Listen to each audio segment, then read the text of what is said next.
چې کله نبی علیه الصلاۃ والسلام ځوانۍ ته ورسېدو نو نبی علیه الصلاۃ والسلام په مکه مکرمه کې داسې ژوند کړی دی، داسې ژوند چې په نبی علیه الصلاۃ والسلام باندې د خو اخلاقو انتها وه.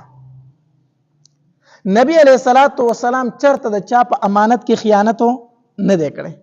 نبی علیه الصلاۃ والسلام په دغه ځوانۍ کې را پیغمبري ورته نه د میلاو شوي، د ګاونډیانو خبرداری به اغوستو، د ګاونډګیري خبر به اغوستو. دا رنګ نبی علیه السلام چرته په ژوند کې دروغ نه ویلي. د دغه خو صفاتو د وجې نه نبی علیه الصلاۃ والسلام په خپل قوم کې په امین نوم باندې مشهور و، په امین نوم باندې مشهور و. نبی علیه الصلاۃ والسلام ته به امین وي.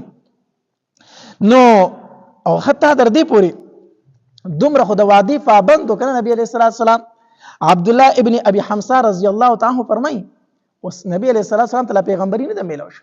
په دغه وخت کې دی وی نبی علیه الصلاۃ والسلام سره زما یو معامله رااله کنه سبیا مایا وی ما ورته اول چې ته ماته دلته کېنه او په ما چې کومې پیسې پاتې راغدر لزر راوړم یک ورته لاړم خبر رانه یې رشو خبر رانه یې رشو 3 ورځې پس اتفاقا په غیزه باندې تیرېدم په اخ کې زراته نبی علیه السلام میلاو شو.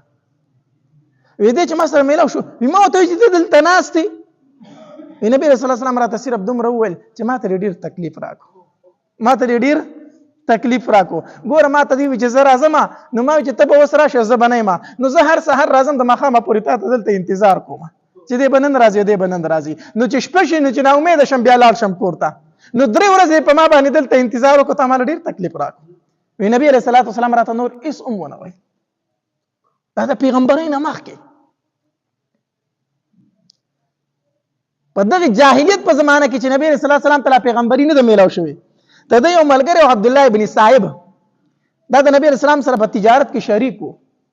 دا عبد الله ابن صاحب وی کنه وی د نبی علیه الصلاۃ والسلام په شانت شراکت دار ما چرتن دی لیدلې کو خیر خو کړي کنه په کاروبار کې چې دوه تنه شریک وي اکثر د یو بل نه خفای، د کاروبار د شراکت دار نه دا اکثر د یو بل نه خفای. عبد الله ابن صاحب رضی الله تعالی فرمایي وی ما د نبی علیه الصلاۃ والسلام په شانت شریکدار چرتن دی لیدلې. وی چې کله نبی علیه السلام مدینه منورې ته هجرت وکړ سمود پات زلاړم مدینه منورې ته چې مدینه منورې ته لاړم د نبی علیه الصلاۃ والسلام سره میلاو شم.